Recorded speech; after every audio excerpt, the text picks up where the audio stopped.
Hi hello வணக்கம். இது உங்கள் சிவி ஜோன். சொல்லணும் எப்படி இருக்கீங்க? இப்போ பார்த்தீங்கன்னா சாண்ட்ரா எதுக்கு இவ்வளவு வந்துட்டு வன்மத்தை கொட்டுறாங்க கமருதீன் மேலேன்னு சத்தியமாக எனக்கு புரியல. ஏன்னா இவங்க வந்துட்டு ஃபீலிங்காக இருக்கும்போது சரி, இவங்களுக்கு லோன்லியாக இருக்கும்போதும் வந்தது விஜய், பார்வதி அண்ட் கமருதீன். ஆனால் இங்கே பார்த்தீங்கன்னா ஒரு விஷயம் வந்தவொடனே டப்புன்னு வந்து அப்படியே ஆப்போசிட்டாக மாறுறாங்க. பார்வதிக்கு மேலே கூட ஏன்னா நேற்று வந்துட்டு பார்வதி வந்துட்டு அந்த ஒரு சாரின்ற விஷயங்கள்லாம் கேட்டாங்க, இல்லைன்னு சொல்ல முடியாது. நிறைய சம்பவங்கள் போயிட்டு இருந்துச்சு, அதை சாண்ட்ரா பார்த்துட்டு இருந்தாங்க. ஆனால் கமருதீன் பண்ணவே இல்லை.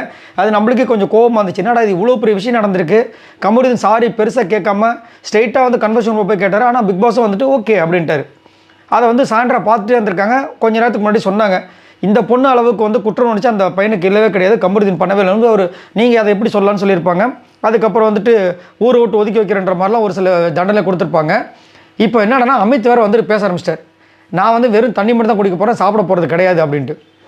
இப்போ வந்து என்ன ஆகிடுச்சு, வீடியோ பற்றிட்டு எரியுது, பெரிய சண்டையாக போயிடுச்சு. எல்லாருமே வந்துட்டு அதெல்லாம் எப்படி அவங்க பண்ண தப்புக்கு நீங்கள் வருங்கன்னு. இப்போ சாண்ட்ரா என்ன பண்ணுறாங்க, பயங்கரமாக கத்துறாங்க. இவன் வந்துட்டு இவனும் சரியா அவளும் சரி, யார் விஜய் பார்வதியும் சரி, கமருதீன் சரி, ரெண்டு பேரும் பேசும்போது எப்பயுமே மைக்க மறைச்சி தான் பேசுகிறாங்கன்றாங்க. எப்போயுமே அது நடந்ததே கிடையாது. ஏன் இந்த மாதிரி சாண்ட்ரா இவ்வளோ மாறினாங்கன்னு சத்தியமாக புரியல. எனக்கே ஷாக்காக இருக்குது. இன்னும் திடீர்னு இவங்க ரெண்டு பேருக்கு எத்தனை மாறுறாங்க அப்படின்ட்டு அப்படியே அடித்து சொல்கிறாங்க.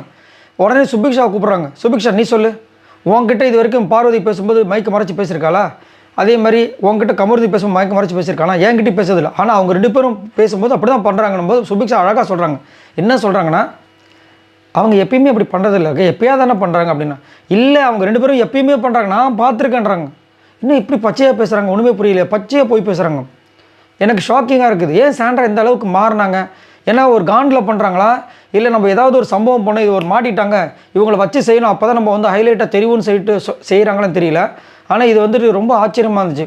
அதை வந்து கமருதீன் சொல்கிறக்கா, நீங்கள் மாதிரி பேசாதீங்கக்கா, எனக்கு ரொம்ப கஷ்டமாக இருக்குது அப்படின்னா, நீ அதை தான் பண்ணுற, நீ பண்ணாதே நான் சொன்னேன்னு சொல்லிட்டு பேசுகிறாங்க. எனக்கு ஒன்றும் புரியல. ஆனால் இது சாண்ட்ரா வந்து தேவையில்லாமல் வச்சுக்கிறவங்க ஆப்புன்னு தான் எனக்கு தோணுது. ஏன்னா ஆல்ரெடி திவ்யா கூட பிரச்சனை சாண்ட்ரா, அதேமாதிரி கன்னி கேங் கூட சாண்ட்ராவுக்கு செட் ஆகாது. இப்போ இவங்க தான் சப்போர்ட்டில் இருக்காங்க, இவங்களையும் வந்துட்டு அந்த மாதிரி பேசுறது எந்த விதத்தில் நியாயம் தெரியல.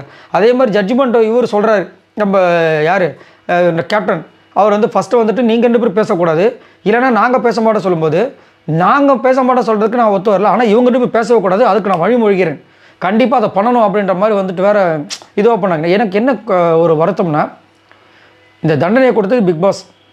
இவங்க கெஞ்ச தான் செய்யணும், ரிக்வஸ்ட் பண்ணணும், அவங்களுக்காக இதை நாங்கள் பண்ணுறோம் அதை பண்ணுறோன்னு. இவங்க ரெண்டு பேரும் பேசக்கூடாது சொல்கிறதுக்கு இவங்க யார்? அதை ஏன் யாருக்குமே சொல்ல தெரியல எனக்கு. ஏன்னா இவங்களுக்கு அந்த பனிஷ்மெண்ட் கொடுக்கறதுக்கு ரைட்ஸே கிடையாது.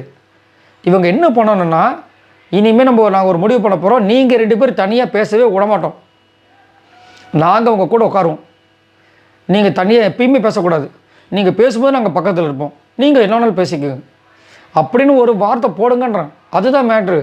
அந்த மாதிரி ஒரு செக்கை வச்சா சம மாதம் இருக்கும். அதை விட்டுட்டு நீங்கள் ரெண்டு பேர் பேசக்கூடாது, இல்லைன்னா நாங்கள் யாரும் உங்ககிட்ட பேச மாட்டோம், இதெல்லாம் என்ன எந்த விதத்தில் நியாயம் சத்தியமாக புரியல. ஆனால் சாண்ட்ரா இந்த மாதிரி பண்ணுறது கண்டிப்பாக அவங்களுக்கு பேக் ஃபயர் ஆகுன்ற மாதிரி தோணுது. உங்களோட கருத்துக்களை சொல்லுங்கள். பாய் நண்பர்களே.